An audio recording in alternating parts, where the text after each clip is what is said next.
What is up, guys, and welcome back to OWL by the Numbers, keeping you updated and in the know for all things fantasy Overwatch League. I am your host, Tumbly Drunk, and tonight on episode 45, we really have a lot to kind of digest as there is quite a bit going on in regards to player movements, whether it is visa issues, people jumping ship to another game. We also have a new tournament format that is coming up for the month of May, so I'm curious to see how that is going to shake things up. Some pretty interesting details in regards to that.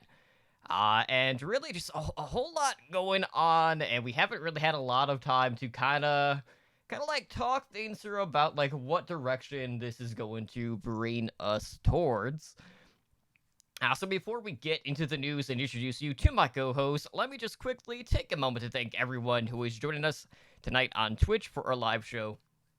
And of course, to thank all of our repeat listeners out there. So unfortunately, Bob is not here. He's been a little bit under the weather, so we took the night off. But joining me tonight are two of my co-hosts. Up first, we have Ed and Aaron. Ed, it's been kind of like a speed run week, so to speak, in regards to actual results. We kind of went in thinking we would have some absolute bangers for Overwatch League matches, and that really didn't happen, unfortunately. Yeah, no, it was kind of a crappy week. There was one good NA matchup. Woo! We Mm, still lost, but woo. yeah. There was one good NA matchup. That was it. The yeah, I mean, the Dragons winning. The hell is that about?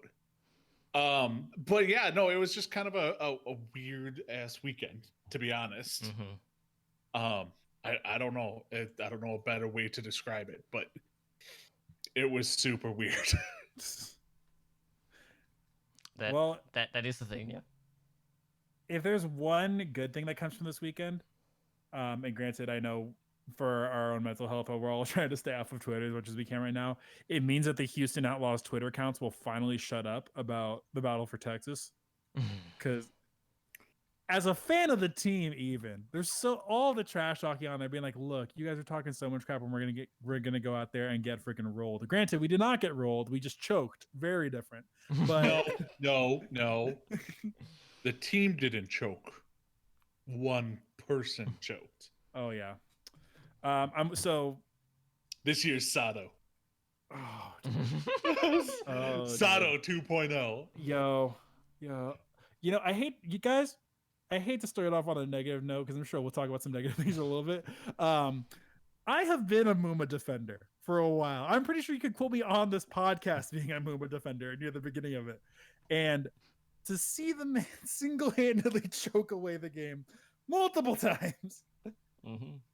Um, and Grant, yes, I know that it would be different if the level of play around him was a little bit different, but it was a frustrating weekend to be a Houston fan. So close, so far. The Houston motto. I'm Ramses. Still happy to be here, even though everything's going on.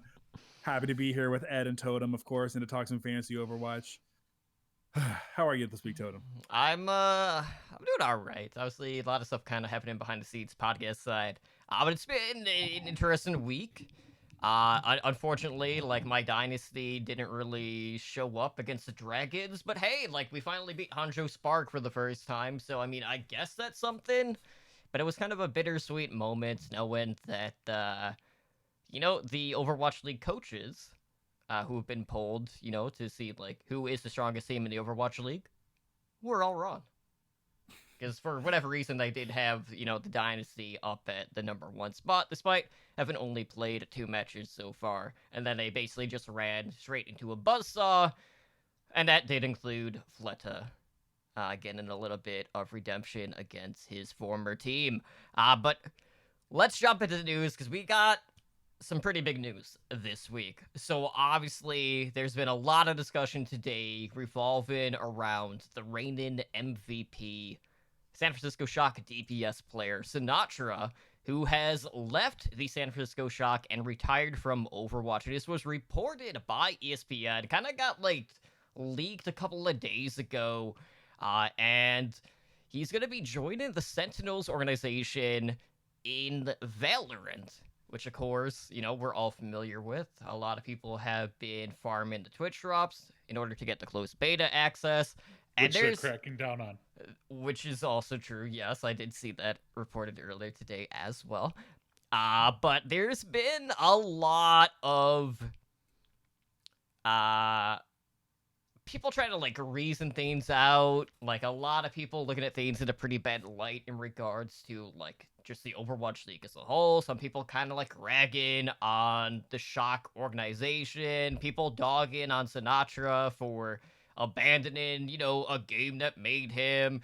So many different narratives being kind of thrown out the window. And with everything that's been going on, knowing that Sinatra had already basically outright said, like, hey, like, I'm going to be streaming this 9 to 12 hours a day, or playing it like that often, like, I don't think any of us were, like, too surprised. Now, maybe the timing of it happening kind of mid-season could be seen as a surprise, but, like, we don't know what this is going to mean in regards to, like, his contract status. Like, is he just going to ride the rest of his contract out? Is he done for the season? What's going on there? It's still really early on, because this news honestly just broke out late this afternoon.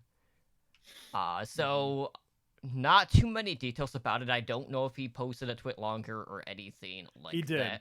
Did he? He did. And he pretty much said straight up that, like, look, I struggle to log into the game right now because hero pools and hero bans don't make this fun. Mm-hmm. Like, Ed, you were going to say something he already had said directly on stream today regarding that. Yeah, basically he said that the hero pools destroyed Overwatch League. Like, it makes the game not fun for the pros. Like, you can't practice certain heroes. Mm-hmm. You basically you don't know on a week by week basis if you're gonna play or not. He was not very kind. Let's just say that. Right. Well, and putting in a system that is going to have RNG hero bans and then taking that completely out of player control is very, like, not like, it'd be different if they even had some sort of inference on it now, but like it has there's no player input into that at all. So your your hero pool, whether or not you even get to play, is completely up to the whims of whatever GM and top 500 are playing on rank this week.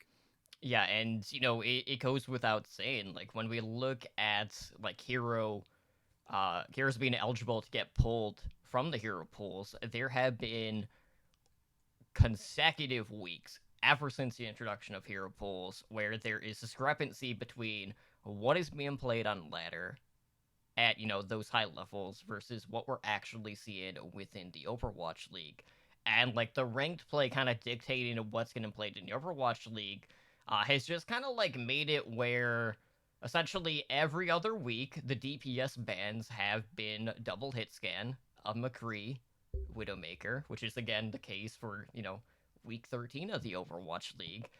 And I've talked to a lot of my friends who like to just grind ladder, and for those DPS players it is becoming more and more frustrating knowing that they can't really try to hone in on select heroes or like select specialties like they could in the past, because they just don't know who they're going to be playing on a week-to-week basis. And when you're entering a situation now where you're really only seeing like 3 DPS heroes being eligible to get pulled on a week-to-week basis, chances are you're gonna keep hitting the same 2 pulls every other week. But like in some regard, like it's obviously made fantasy a lot different this season to various degrees.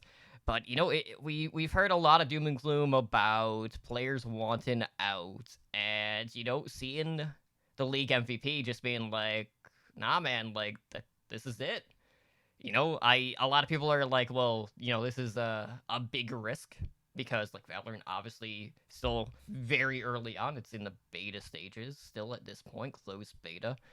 And like I get that you can't necessarily put like a money value on a system or like in esports that doesn't quite exist as of yet. But for Sinatra's case, this felt, just based off of his reasonings, like this was a needed change for him. And I'll be curious to see how he's going to do, just completely switching things up. And it looks like he's going to surround himself with players that he is very familiar with in years past in different competitive esports. In theory, but yeah. I mean, he's got to do what he has to do. He hates the game. He can't really just retire and stay with the organization due to rumors. So he had to sign with somebody else. I don't know how he's going to be able to competitively compete at this point, but we'll see. I don't know what he actually if he has to wait, if there's a to- no to compete or play. anything. Yeah, if he has like a no compete clause or something like that. Now he probably doesn't, but he could. And you kind of touched on it earlier, Toto, that there's a lot of different narratives going around, and people immediately want to pull this narrative of like, this game made you, like you owe it to the game to stay here, you owe it to the team to stay here.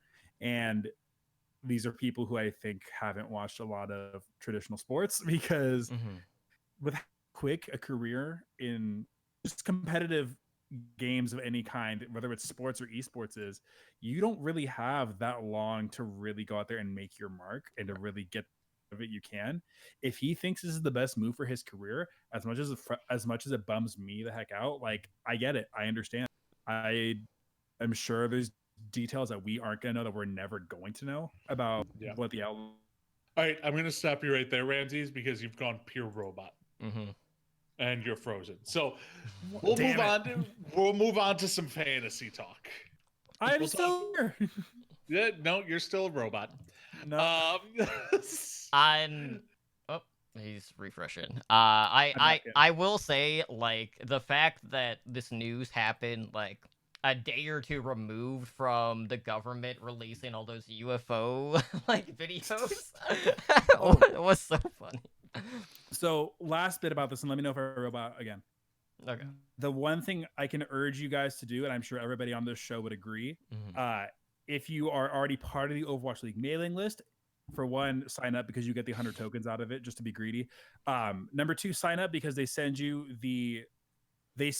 a questionnaire that is extremely detailed. It took me probably like 10 minutes to go through it, with every single thing that lists out what your experience with Overwatch League has been in past seasons, a lot of which with this season, what are things you're enjoying, and they go very specifically. Like, they name the stuff that we are frustrated with, so they know. They name things that, what are things you would want out of the game in the future, list out your frustrations. We can complain to Blizzard a lot, and trust me, a lot of us do, but this is a format and a way that we can directly make ourselves known to the company and to the league itself. Right. And it's very important to note too, in that regard, like, it just based off of the number of format changes we have seen in years past, including this season. This is not a league that is afraid to make changes when they find it necessary. Most definitely. So we'll see what that is going to bring into the future. But we are to see some new stuff in May. But before we get there, last week we talked about FantasyOWL.com, the daily provider, looking at launching, some new features on the website. And, it did look like some of these features had like a soft launch. I know when I checked the other day, like the stats tab was up there. I don't think it's up there now, but what was weird is, like, when I went in it initially, they were having a ton of like different like tier 2 teams and like World Cup teams. I was like, what is going on? I was kind of confused as regards to like how all of that stuff was getting pulled. Obviously, like, there weren't stats for those particular players, but it just made me kind of like scratch my head. I was like, this shouldn't quite be here. But we do have an update in regards to the leaderboards for daily fantasy OWL. So starting with the first week of each month, user coins are going to be reset at 1,000 coins. And those are the coins that you use to enter like the competitive leagues, which, have an entry cost. So basically, you're looking to move up the ladders each week based on the total number of coins that you win. And then the users with the most coins won at the end of each month are going to be receiving some physical prizes. So looks like they have like the top 3 players to get in prizes. You can get anything from like team jerseys to, a swag box, as well as like achievement badges for the website. And it kind of like breaks down into like individual themes at that point. But the top prize is the jersey, the swag box, plus the achievement badge. Second place is a jersey. Third place being the swag box, and then they're looking at saving the monthly leaderboards in regards to like a site history throughout the season. So hopefully this is going to be smooth sailing, but obviously with everything going on, there's been a lot of hiccups really across the board. And hopefully like with the next thing we're going to be talking about, this can kind of like drum up a little bit more interest and pull people kind of like back in. Cause this season with obviously viewership being down, the pandemic affecting everyone, the player retain has been pretty, I don't want to say non-existent, but it's been very hard for people to like come back week after week to like fill out their lineups. Like, I mean, I was even talking in our fantasy OWL Discord about how like, like we were really hyped about Draft Buff, at the start of the season to have a new provider, but like I honestly haven't really set my lineups outside of Draft Royale, which started here recently. But how are you guys feeling about like the competitive aspect of daily follow? Is this something that you guys are going to be looking at entering, week after week, going, into this next month there? Yes, it is. It's just it needs to have the bugs worked out, because there were a lot of issues. I don't think anybody's going to deny that. I think regular fantasy for Overwatch League, as sad as it sounds, is pretty much dead. It is, because you cannot draft without knowing if your person you're drafting is going to be out for 10 weeks. Or even then, if they're going to play because their heroes are banned. Right. Exactly. So like regular fantasy is basically done at this point. They made sure that. Which does suck, but it is what it is. Daily fantasy, I think, has been the most consistent for us by far. And I know that there's still some issues across the platforms, but I'm interested to see how this works out. And I know that I was talking with Fowl a little bit ago regarding some stuff that I know they're going to be trying to make the push as far as getting engagement back in the site again. And fantasy, like the daily stuff, is I think is the easiest to get into. I do know that we're in a weird spot. We finally have like consistent schedules for the next couple weeks. So it makes it a little bit easier to plan stuff out. Because I know part of the reluctance with fantasy stuff was that we didn't know what games were going to happen until like Monday. So daily's I think I still really enjoy playing daily. When we can get when it works consistently. So I'm eager to play this. I'm eager to try it. I'm probably going to get screwed for starting Yaki this week, but we do what we can. Yeah, I guess like for me, it's really gonna matter like what are the entry costs going to be to enter these. But I'm glad like you're not able to just stockpile coins and have them kind of like roll over into the next month, so you can just kind of like bank on things over the course of the monthly seasons, so to speak.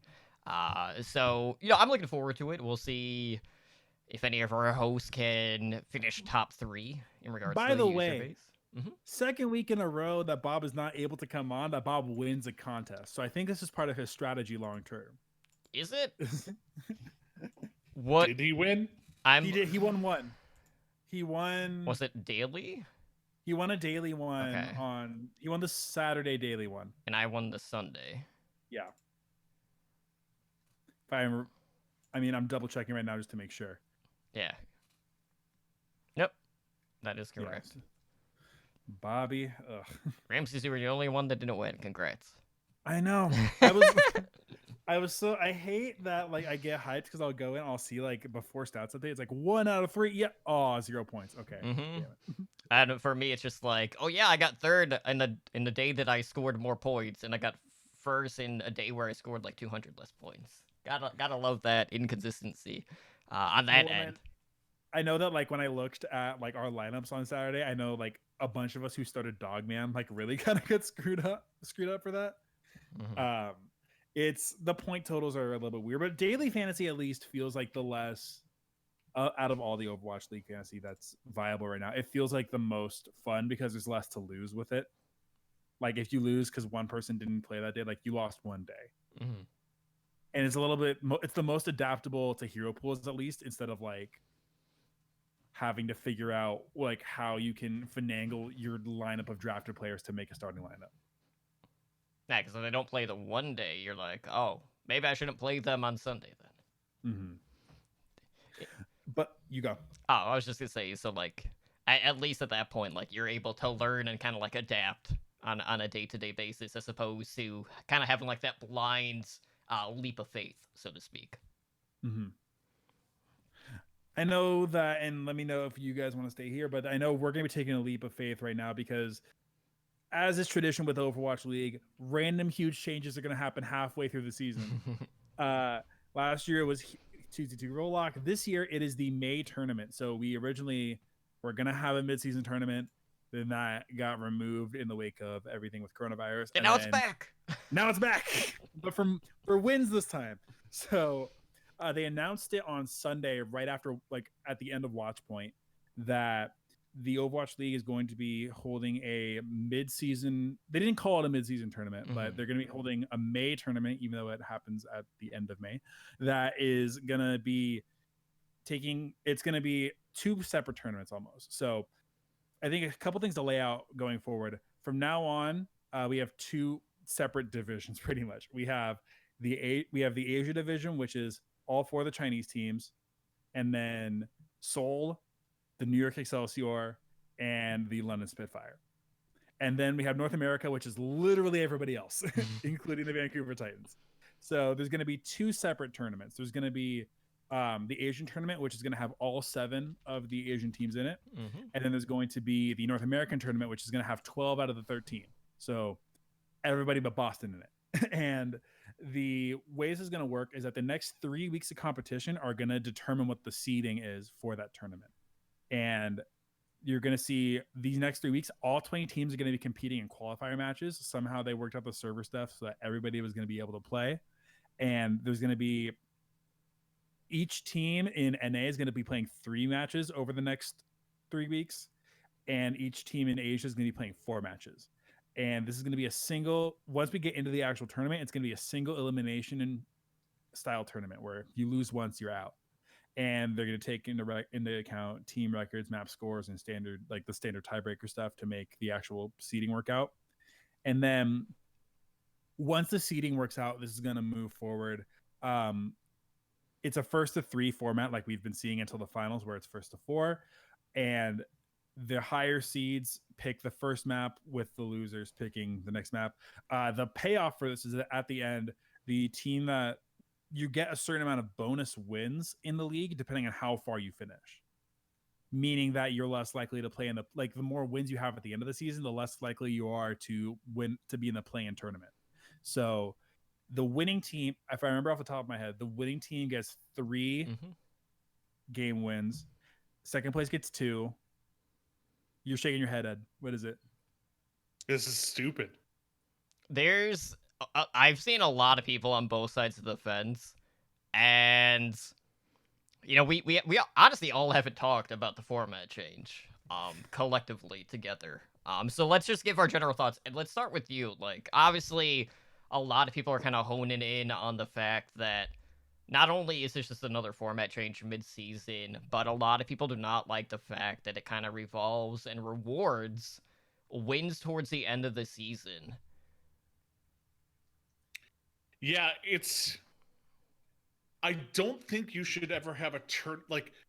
All right, there's a difference between having it set up this way for like at the beginning, but Mhm. to introduce midway through, be like, okay, well, you know what? You could have the best record in the regular season. You could have the best record, but you could have come in second in the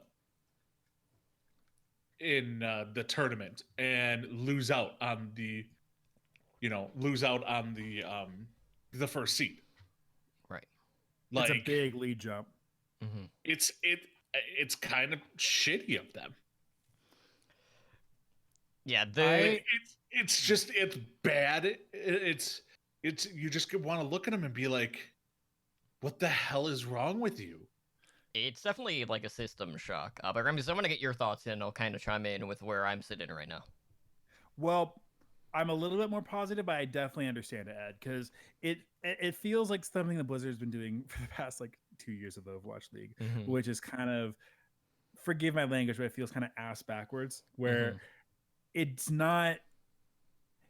It feels like a very obvious attempt to like, crap, we need to get you viewer base up. We need to get something interesting in. We're gonna throw in a tournament. And the tournament format can work well in others like esports. We saw like it worked well for the first couple seasons of for Apex with Overwatch, if I'm correct. It works pretty well for the Call of Duty League as well. It's Mhm. not a bad format in and of itself, but I think what we as the fans are tired of is this idea that like everything, why get attached to anything because everything randomly changes so much. Right. um that being said, I do I am happy that it's a change in format, because let's be honest, if things were still going to keep going the way they are, that like we already have a lot of complaints as far as the competitive integrity of this season. At least this is Mhm. going to be a little bit more entertaining, especially since there's going to be no hero bans for the actual tournament. The 3 weeks leading up to it, there will still be hero pools, but the actual tournament itself, no hero pools at all. So all heroes are going to be legal. Which again, I agree with you. Contribute like I like the concept of it, but I'm frustrated because it's like, well, then what's the point? Right. Like Yeah. if we're gonna keep changing the rules over and over, just I hate that I'm siding with this opinion, but I've seen a couple people on Twitter, that cesspool, have like, and I'm starting to agree with the opinion. Like, look, if we're just gonna say that this season doesn't have the same competitive integrity, at least say it. Like, or at Right. least, because at this point you're changing the meta up every single week. We would get it if it's just a situation of like lands versus online. I understand that, but with the amount of RNG that we're putting in here and the amount of changes, it doesn't feel super fair to the players. I like it, but I'm apprehensive. Yeah, like I'll be honest, like I do like the CDL format because it is completely tournament based, and CDL being the Call of Duty League.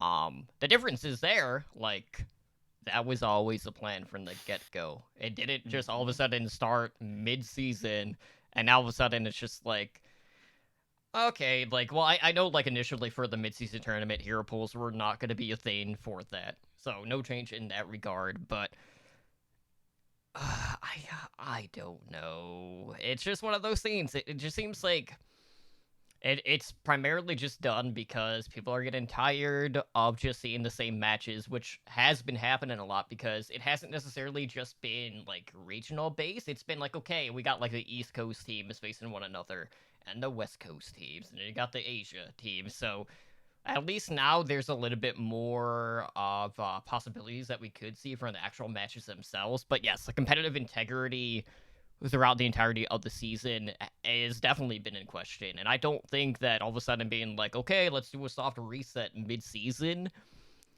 is going to be the thing that brings the season back, so to speak. Now, will we get better matches in the grand scheme of things? Yes. I have one way to, I would say, at least double Overwatch League viewership. It's a very What? novel concept. I don't know if you guys have heard of it. It's called owl tokens. That's like, that to me, the fact, I've complained about this before, but the fact that like they just were super like willing to throw that away with YouTube. Not even that they were willing to throw it away. That is, we're more than halfway through the season. We know the technology exists because they've done it for Fortnite and other games, and they haven't even touched it or haven't said anything about it. Is ridiculous. Right. Mm-hmm. fantasy wise, for the next couple weeks, this is going to be good because at least we have a very solid schedule of who's playing, like when they're playing, what like the next 3 weeks are laid out. We know that for a fact. And game wise, they're all playing 3 games, so we have that for a fact as well. Now, once we get into the tournament itself, it's gonna be kind of like for the playoffs last year with daily fantasy, where like it was pretty much just shock versus whoever they were playing, and you just loaded up on all one team if you could. Yeah. I just can't. You also could just say, and I know you can't actually do this, just be like, yeah, we're gonna go back to Twitch. For all that YouTube money, like YouTube doesn't do that much advertising. No. I hate that I'm coming around to the idea when like the people who gripe about Twitch are right, because you think about like the viewing quality in YouTube, I would say is better. The actual like handling of the like, granted, technical issues aside, as far as like the uploading of the stream, I understand that's different. Being able to get the replays quickly and everything, I'm super a fan of that. But I think what we realize now is everything we lost because of the move from Twitch, like the player POVs, the drops, whatever the thing was where you would pick stuff for like you would make predictions before that. Yeah, the league all picks. Of that being gone. The league picks, that's what's really suffers from the Twitch deal. Yeah, and something else I want to bring up in regards to just like this format change is you look at the breakdown between NA and Asia. Okay, Asia only has 7 teams, right? You got top 4 payout. I'm assuming that's per region too. Yeah, there's a cash. And it's just like, oh yeah, so you're saying like this team that is essentially just under 500 or 50% win rate is essentially guaranteed a payout. And it could be more than one team in that regard, but it's just the fact that you can have a team like that is middle of the pack that all of a sudden is gonna get rewarded even more points towards their overall win record solely because they're playing in a region that just doesn't have the same amount of teams competing in it. Because getting top 4 out of a 7-team region is going to be a lot easier than one that is going to effectively have 12, because NA does have a qualifier between the 12th and the 13th seed. So, there is that aspect as well. But, it's great if you're like Shanghai or New York, but like even like those middle of the pack teams have a lot to gain from this if they're in the Asia region. But I don't know. I'm hoping with the shared servers on the NA side that we'll just see better matches out of that moving forward. So we'll see. My bigger thing is like, well, what's gonna happen with hero polls on ladder then at that point? Are they still gonna be announcing those on Watchpoint? Like, Right. is that gonna be the only way that we can ensure that Widowmaker and McCree aren't gonna be banned every other week? Like, we honestly don't know. Hero pools have very effectively. Sorry about that, Ed. You go. No, I was gonna say hero pools are amazing for the actual game, but for Overwatch League, no. They very clearly demonstrate the need for a single hero ban system. Very clearly. There's a couple players. I know we don't have a super definite spot, but we're kind of getting to as we go into unlimited lineups. There's a couple players that we're starting to like finalize who's playing when for different teams. When we talked about Soul Dynasty, I know we've talked about in the last couple of weeks what that tank lineup is going to be. Whether we thought it was going to be Gesture Michelle, Marvel Michelle, Gesture Marvel Michelle, like what's going to be going forward. And this week we saw, even when they were playing Diva, Marvel Gesture looks to be the tank line for Soul Dynasty. Yep. And typically when you're playing a team, you're playing that often to get max points. Do you guys think like in daily fantasy, Marvel is worth a start? I feel like here's the thing. If he gets forced off of Sigma, out of question. Like, Dragons really exposed that front line for the Dynasty this past weekend. So like if they're able to just run like Orisa Sigma, he's getting a lot of value with the accretions and everything. But you know, we're seeing a lot of like CC changes that will probably get patched through. So I don't know what the value is necessarily going to be there, even in the Sigma play at that point. And on top of that too, like I do want to note, like we have also seen like other changes happening on other teams, some of which are due to like visa issues. So like Neptuno no longer starting main support for Guangzhou Charge. Wea's also kind of been hit with expirations on his visa. So you know, a couple more players to kind of just keep in mind. That does mean that Chara and Shu are going to be the starting, you know, support duo for the Charge moving forward. Hey, but Shax is starting for the Valiant pretty much every time that Tracer or something similar is banned, at least. Mhm. So, thinking about you for that one, Ed. Yeah. Yeah. I mean, Chaz. Love him. Yeah. I just don't know. I would not start any of them right now. The only one, let me check what Badoshan's score was this weekend, because I know. No, I'm not saying like don't start any of them, because you can start, obviously you can start Prophet. Even then, like, Prophet's on May a lot of the time, and that's the only. True, but at least you know he's gonna play. True. Yeah, I am looking at like the week 12 stats on High Noon, and just looking at HNGG points, which is based on top 3 totals. You know, looking at the Charge support line, Shu actually topped things off at 155.7. Chara was actually 6 overall at 114.95. So looking at like top 5, you would players like Shu, Jonak, Hotba, Animo, and Bebe. Bebe's been holding things down despite, you know, being on a 50-50 team. Same with, you know, He- all of these Charge players. He even sat a map, and he was still in like the top. He was still in the top bit. Impressive. I have a PSA to all daily fantasy players. Do not fall into the trap that I fell this weekend. Stay away from Florida. I know it looks like a juicy matchup. I know it looks like it might even be a 3-1 or a 3-2. It's not gonna happen. Are you saying that if a team wins in 24 minutes, they're not going to net good points? Somebody quoted the times where it's literally the Florida versus Boston game. For one, they extended the halftime break because they were trying to make the game take longer.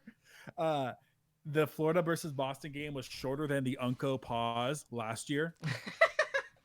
It was shorter than several versions, I think, of Rialto Mm-hmm. for between like Titans and Shock. Nobody on Florida scored well. I don't think anybody broke over 100. It looked like 80s around the board. I'm still scrolling to try to Oh, find gosh. where it starts.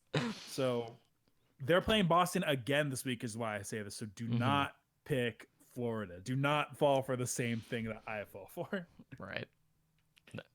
God, I don't even know what DPS I'd start this week. Carpe. KSP Carpe. I don't even know if I'd start KSP. Libero put up some decent points. A lot of the DPS didn't even crack 100 though this past week, which is Yeah. Birdring? I'd probably go Birdring Carpe as my top 2. Birdring. Do you ever watch that video of like Rascal saying the name Birdring like a billion times? I've not. No, I have not heard that. I'll send you guys that later. That's my favorite.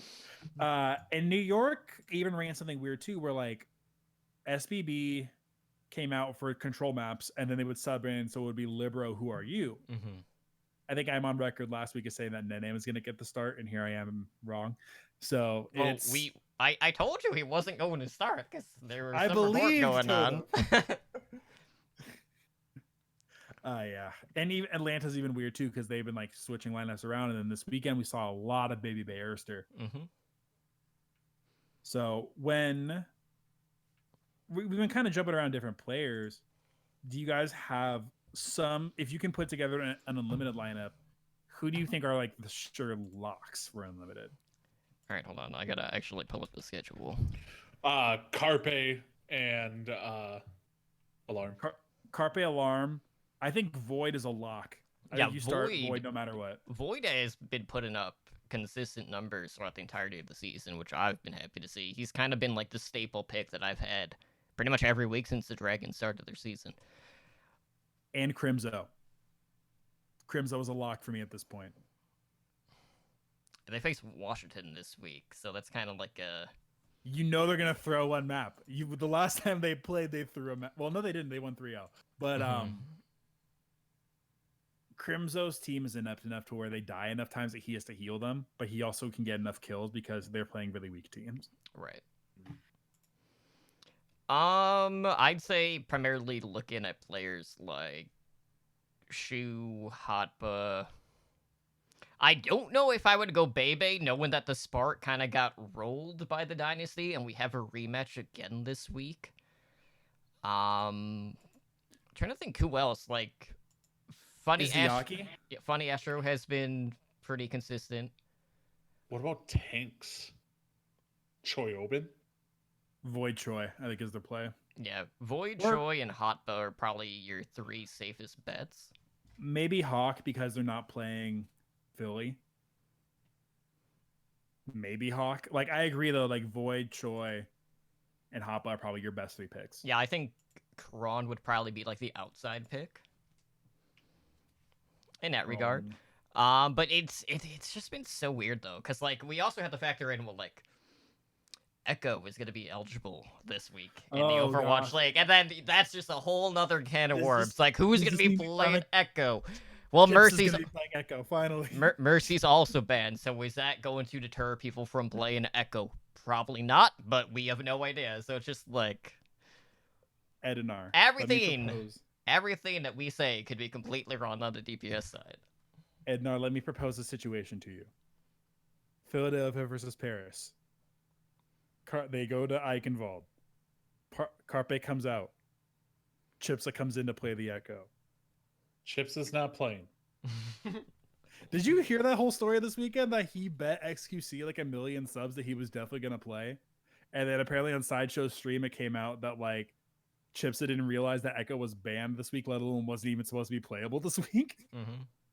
Because he's the Echo player for Philadelphia Fusion.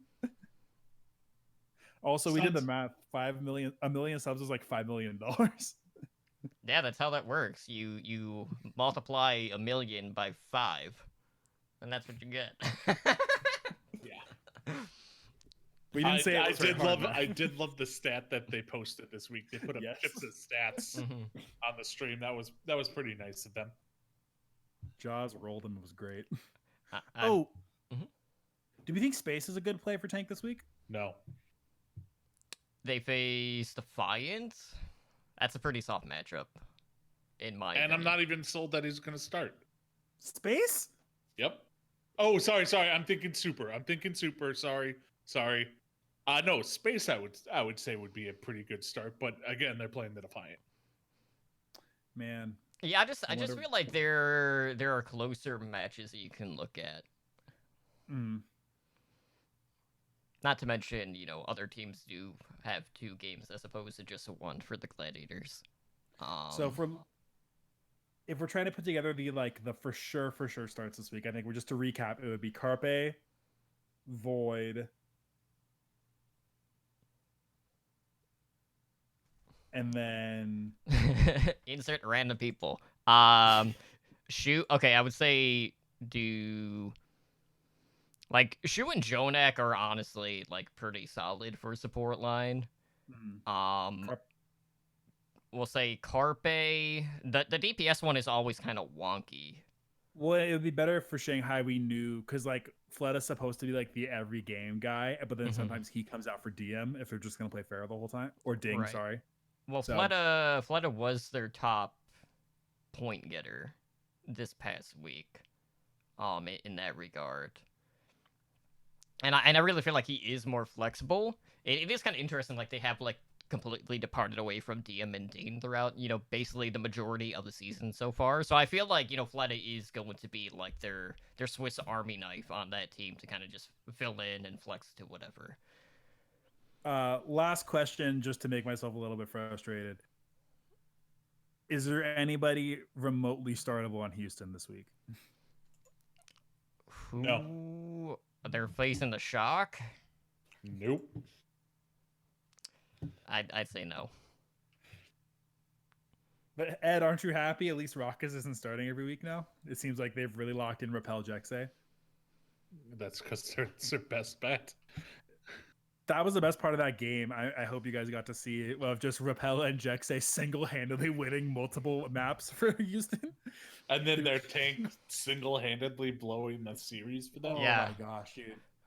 You know, Ugh. in a game that They I'm had not it. gonna say It it was like so necessarily enough. It was revolves so around enough. ultimates, but like knowing that like, hey, I could pop this at any time, and then you just don't.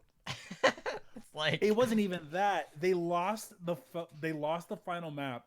They had it probably like 99-0, right? And then Mhm. they're 99-0. They have like 4 or 5 ults over Dallas, and then Muma goes, "You know what? No, I'm gonna contest by myself." And then because of that, everyone else has to come in. They all burn ults. Yeah, that Oh. really was like a series of throws, especially on control on both sides, honestly, because there was a lot of like, okay, we got 99, we're gonna lay off the gas, and then other team would just run it back. But anyways, looking at week 13, we got a couple of interesting matches. You know, I didn't really think like we had like two like really close series like every day, so I only picked 3 out of the lot. So Ed, I know like there's a pretty juicy matchup in regards to seeing who is quote the best team out of Asia. Early Saturday morning. So why don't we hype up that incoming showdown? Oh, okay. Well, I mean the premier matchup of the week is New York Excelsior versus Shanghai Dragons. Like that has to be the premier matchup of the week. New York has looked really good. Shanghai has looked really good. So it'll be interesting to see what occurs here. I'm leaning towards Shanghai, but I'm going to throw it over to you, Ramses, for this one. What do you think? I think Shanghai takes it. I think skill-wise, these teams are really close, but where Shanghai takes it, is how quickly they make decisions. Mm-hmm. Because you saw in that game versus Seoul. Seoul, I think skill-wise is definitely a match for Shanghai, but Shanghai had already like executed on 3 different things by the time Seoul had decided who they were going to target. Like how quickly they can decide what they're doing, what ults to throw, who to target, like where to jump. I think Shanghai takes it. Actually, I was thinking about it. This is a great little like redemption story for Coach Moon after getting kicked out of the Valiant for making the ridiculous decision of starting Kuki over Custa, which hey, Kuki's now the head coach of the Florida Mayhem who's beat the Boston Uprising. So I mean, that who might be hasn't worth beaten something. Boston? We've lost to Boston before. It happens. I Yeah, I think mean, your team Shanghai- has. Yes, I'm talking to him. Toto, between these two, what are you thinking? I think Dragons are half a step above Excelsior, and I feel like a lot of that, like I look at these support lines, and both of them have been rock solid. I think Excelsior might like edge them out in that regard, but the second DPS has kind of been like the standout thing. Lip, who is entering, his rookie season this year, honestly, like if we're talking about second DPS players across the board in the Overwatch League, I feel like he has flown under the radar for a lot of people, and part of that is just because, well, it is the Asia region, and a lot of people haven't really been tuning into the VODs to seeing the amount of work that he's been putting in, but entering the season, he looked pretty good in the show matches, and he's been on form on a week-to-week basis where, the Dragons haven't really looked like they've had too many missteps. And I love the fact that we've had this redemption arc for Fearless, who was part of that winless Dragons roster, who went to compete in Contenders China on the Academy team back when Overwatch League teams had Academy teams. That's a whole nother can of worms. Boston. Is it just Boston? It's Boston. Which isn't even in Contenders right now. They played too Right. badly to even be. They got relegated, and they're the last one. That's a whole other situation. But Fearless, going off, competing in China, getting back to form, coming back, getting the starting nod, is what we like to see. Like, this isn't the first like person on that 0-40 roster that's been brought back as. We've seen it under coaching staff here recently as well, but I think Excelsior, while they've looked good, I haven't really seen them perform against top teams as well as Shanghai has done so far. But like we for sure thought like, okay, Dragon's Dynasty is gonna be close, and then that wasn't. So then I'm just kind of like, well, are Dragons just head and shoulders above everyone in this region? So this is gonna be a good indicator of where both of these teams are, because right now there's really only a couple of maps deciding between these two teams. So whoever wins this is gonna come out ahead in that regard. Mm-hmm. Yeah, it's going to be a really good matchup. I mean, let's be real. It's always going to be a good matchup. Yeah. But yeah, it's definitely going to be the premier matchup because it's kind of a lackluster week. Yeah. But let's go to this Saturday. Let's go to some NA games. We have the Valiant, who everyone loves for some reason, and the Atlanta Reign. Both I think are kind of trending towards higher middle of the road teams. I don't think Atlanta's found who their identity at this point. They're the team that plays Ash. Yeah, that's Valiant too, though. That's also true. What I love about this match is, both of these teams get under the skin of other teams for the compositions that they run because it is kind of off kilter. We saw this when the Valiant faced the Gladiators a couple of weeks ago when they were running a lot of Torbjorn and Ash. Gladiators were on full tilt because they were losing to that comp, which isn't what that's normally ran. Now, granted, the Gladiators still end up winning that, but it was just the fact that, they felt like they were so far ahead of the Valiant, and then Valiant just pull off, like, this random-ass composition and start beating the Gladiators with, and then Gladiators are like, wait, what? So, like, what now? I will say, like, Reign this season have been a disappointment compared to like what we were expecting kind of out of the gates. We basically went for the narrative of Edison and Ursa are on this team. Wait, is that even legal to not even knowing who's going to be in on a map-to-map basis? And the Valiant, KSP's been looking good. Shaq says what he's been in has been looking solid. So I think the Valiant go as far as their DPS take them, but they have to address who the start and main tank on this team is before I can really put a lot of faith into them. I think it's easy. It's Dreamer, it's not Gig. I watched all the Valiant game this weekend, and I don't know if you guys would agree with me. Gig was pulling very similar stuff to Mumo, where Gig would you even heard the cast be like, "Oh, Gig," like where he charges like how I would make charges sometimes, where it's that you're going for the hero charge to try and get that long range pin, and the way I'm thinking about it is that Dreamer may not have like the ceiling that Gig has. You're muted. I'm stopping you. He was gonna say you were going Robo. Yeah, you're going full Robo here. So I'm gonna stop you, and I'm gonna continue what you were saying. Gig looked real bad. Gig looked like Ramses level, and he feeds. Gig was not what you would call ideal player. Looked like a real Houston outlaw out there. Mm-hmm. He was definitely a Muma-esque.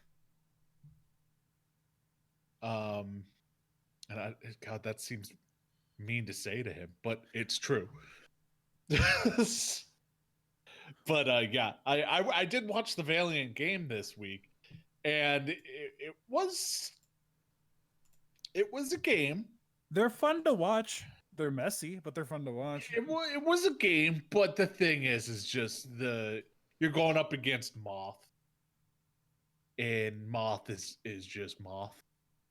I just hate to say this, but Moth is just so GD good that he's the kind of person that is just ridiculous for a team.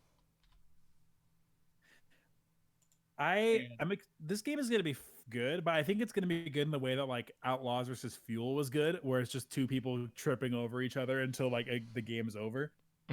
And I agree with like we the Reign to be like a top 5 team this year. We expected them to be like title contenders this year, and so far they just look like last year redo. Mhm. So I think they're definitely beatable. I would say it depends really on what tank play we see come out of Valiant. If Dreamer, start Dreamer, number one. If Dreamer can play a serviceable, I don't even know what tanks they're going to be playing because we have to think about that metal this week. There's no hit scan. Echo's going to be live. Pharah's still a hero, but there's no Mercy. Do we just see dive?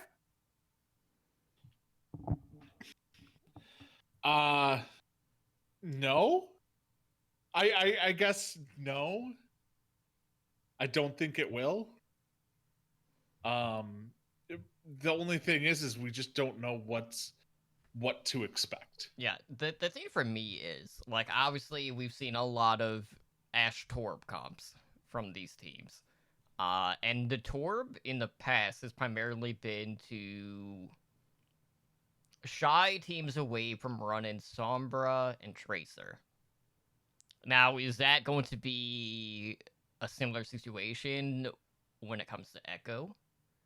Where those picks are going to be kind of like, kind of like the go-to in order to scare people away from playing her? Or is Echo just so busted that it's just not going to matter? Like, these are the things that we're going to find out this week. But if I'm putting money on someone, I feel a lot more confident in the Reign. Same.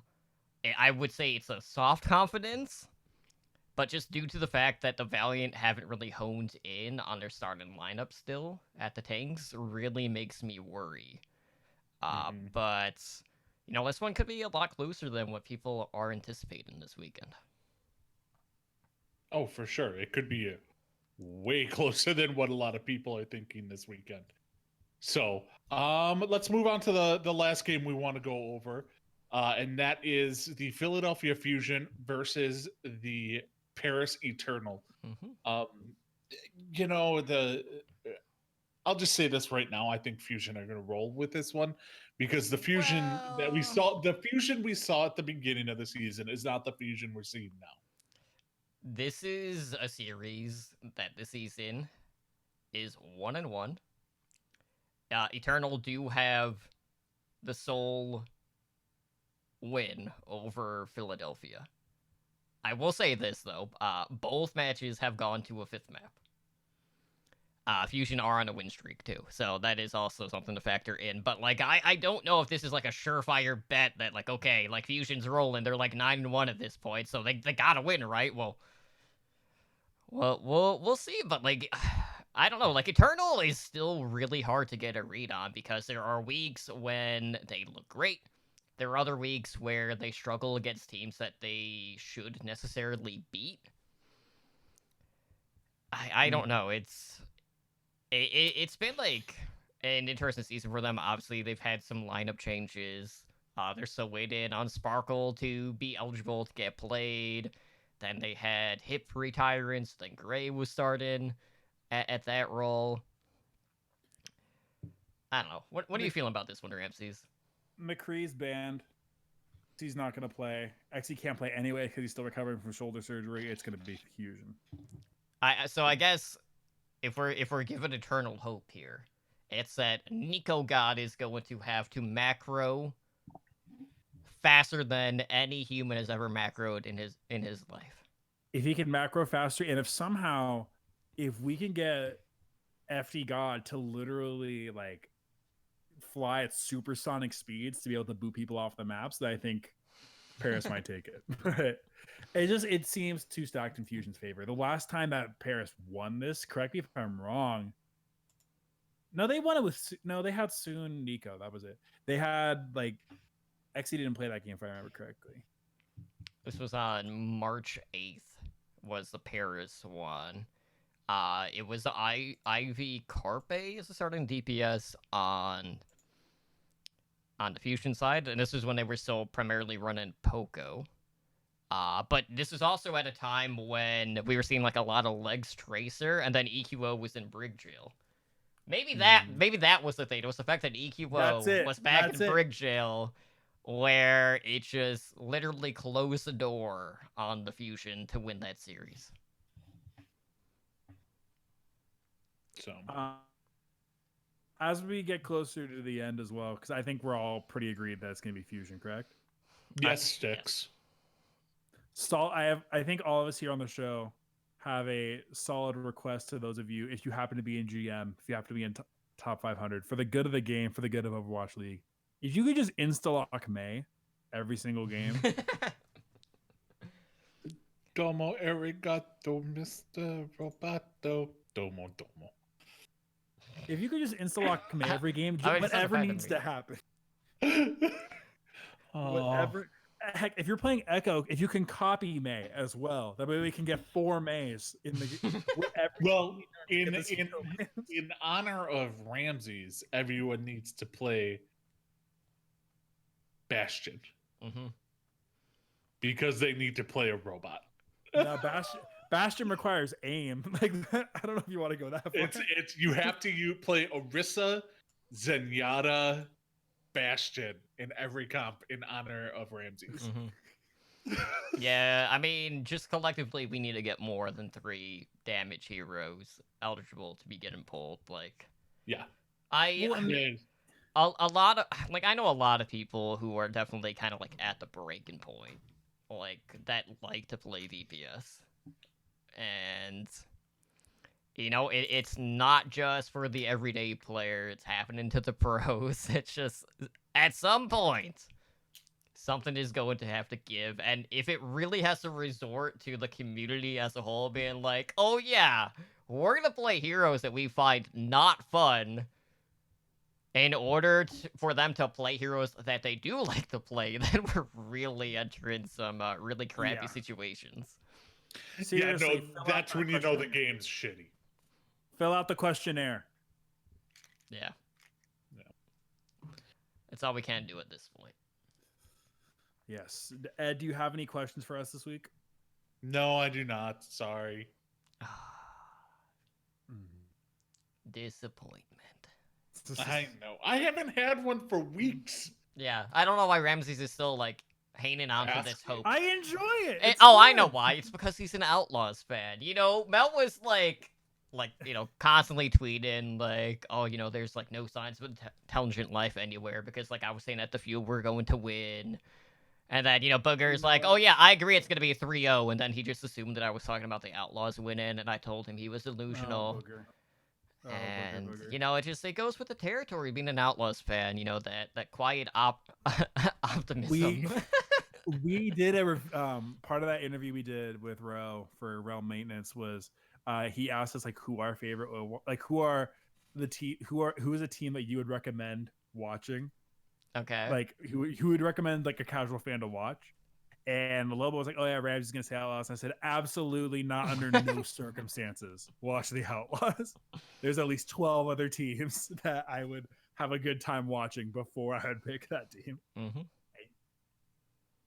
I'm gonna charge the Houston Outlaws some of my healthcare bills for a shortened lifespan. Yeah. Yeah, you should have just been like, well, if you want like to wake up in cold sweats or need therapy, then yeah, sure.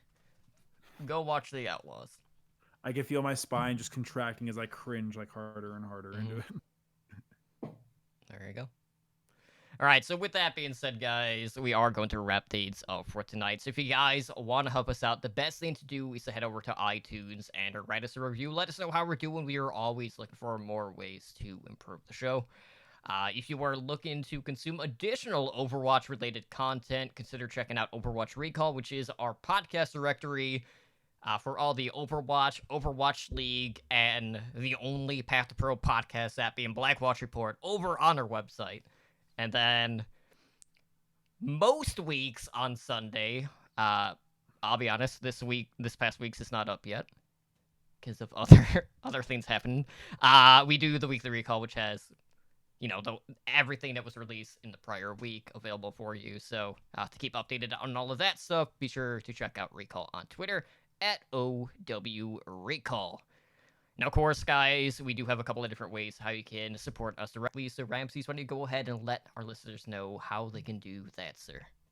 For sure, for sure. If you want to help us out and you give us some additional support, the best way you can do that is by pledging to us via Patreon. We have tiers that start at just $1 a month and a lot of different content, a lot of really good stuff. You can find information about that at patreon.com/OWL network. And if you join, you too can join the likes of our Master Above patrons like Daniel, Owl, Kesha, Agent Life, and 044 in helping our network grow. Absolutely, and we do appreciate everyone that does directly support us, whether it's just, downloaded week to week, supporting us via Twitch, Patreon.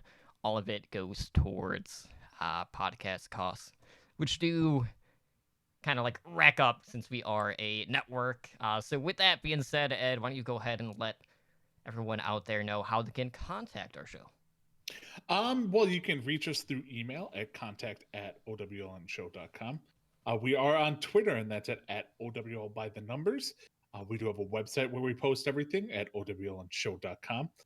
We have a YouTube channel where we post everything at youtube.com/Overwatch League Network. Come join us over on Discord at discord.me/OWLN show. We are streaming live on Twitch at twitch.tv/OWLN show. We are a Twitch affiliate, so help support the show by subscribing to our channel and earn our network emoticon. Our podcast network does stream pretty regularly, so Mondays at 7 p.m. Pacific, we have the Overwatch League Network. On Tuesdays at 6 p.m. Pacific, we have OWL by the numbers. On Wednesdays, we have the show Totem and I Do, Heroes Never Die, is at 5 p.m. Pacific on Wednesdays. And then Totem and I do a Hearthstone Battlegrounds podcast called Tavern Tales, which airs Thursdays at 5 p.m. Pacific over at twitch.tv/Tavern Tales HS. You can contact me personally on Twitter at Edinar83 and over on Twitch at twitch.tv/Edinar. Ramses, where can they find you? You can find me on Twitter at Ramses_OW. And you can find the show I do at PushPointPod on Twitter. And you're also on, the upcoming realm maintenance. yes. Jeez. My My God. sorry. Dropping the ball. I talked about it during the Ah, podcast. I wasn't sure. Uh-huh.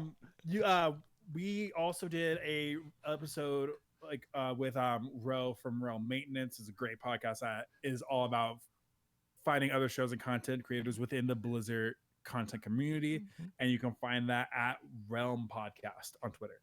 And that episode just dropped today. Our episode just dropped today, so it all works out. Yeah, and if you like that one, then, go listen to the one that dropped before that, because I was on that one for the RNG segment. Well, I've never been asked to be on it. No. Eventually, he's going to get around, and then... They looked at your reviews, and then they said, I only do 3 podcasts about Blizzard stuff. Yeah. That's all. That's it. I can almost guarantee it will be Tavern Tales before anything else. But anyways, Bob unfortunately isn't here, but you can find and reach him on Twitter at Blazin_Bob. That is BLAZZIN_BOB. And as for myself, you can find Totally Drunk on Twitter at TotallyDrunkCTR. You can also find me streaming on Twitch at twitch.tv/TotallyDrunk. And I got another podcast in the works for horror movies, so that should be happening soon. I think we're gonna do our teaser episode on Saturday. Nice. So I got the domain registered. So look for Handle with Scare on Podcatchers fairly soon-ish. Nice. But with that being said, guys, thank you so much for joining us tonight on OWL by the numbers. Make sure you set your lineups. Be wary of the Asia region start times, because that always seems to get someone. Because, it locks at 1 a.m. Pacific time. So please keep that in mind whenever you are playing. And if you miss out on that day, there's always Sunday. So don't worry in that regard. But we'll see you guys back tomorrow night. As I'm sure we're going to have another interesting discussion in regards to, the state of the league, all that fun stuff on Heroes Never Die. You guys take care and have a good night. Peace out. see ya.